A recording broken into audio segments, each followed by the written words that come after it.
Great spiritual warrior. He read from the scriptures of every religion and came to the realization that we're all God's children. Because he understood that we're all equal, he became a spokesman for the people. What a couple of I'm beauties protesting there. because I feel like it's my duty. I don't want to just stay at home and not do anything. It's time to take a stand and put our feet firmly on the ground and say, we're going to change things. Yeah. Just like Gandhi.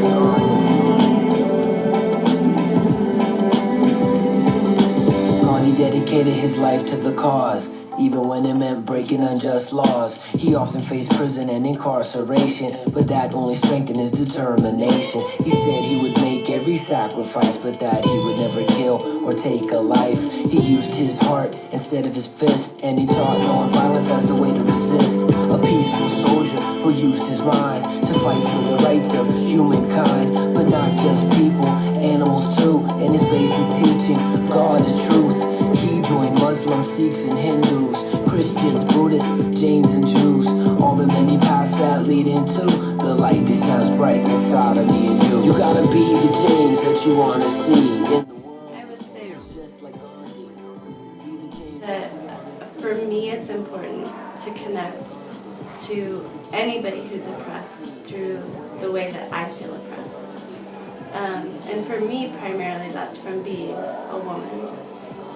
And so that particular perspective is important to me, so that when you fight for a cause, whether it is environmental or human rights or social justice, that you're coming at it from a place of equality and empathy and mutual understanding, rather than trying to help somebody who you feel has less than you or is less than you.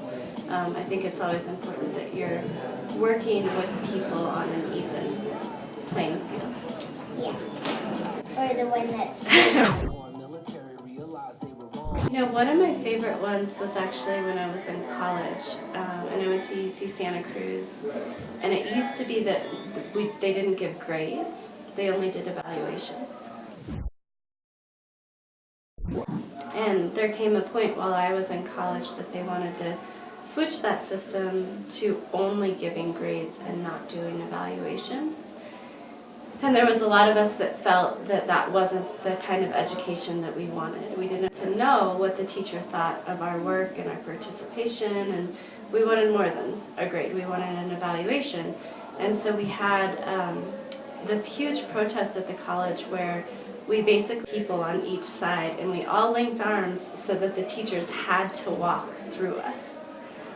So there were thousands of us. You can imagine this hallway of people stretched out for a really long ways. So all of the teachers that were going in had to walk through, and we were completely silent. We didn't say anything. We didn't yell, we didn't chant, we didn't cheer, we didn't try to convince them of our views. We all just stood there with our arms linked, and it was really powerful, and it was a great introduction into how you can convey a message powerfully with silence, for one thing, but also with nonviolence in a world that's really sensational. To go back home, you see. Being an activist is quite simple. All you have to do is know what you're fighting for and research existing efforts. You have to choose your method of activism. There are many methods, easy. And you have to be willing to work without an immediate reward or no award at all. Be an activist without an immediate reward or no award at all. Be an activist now. Anybody can be it, and you can too.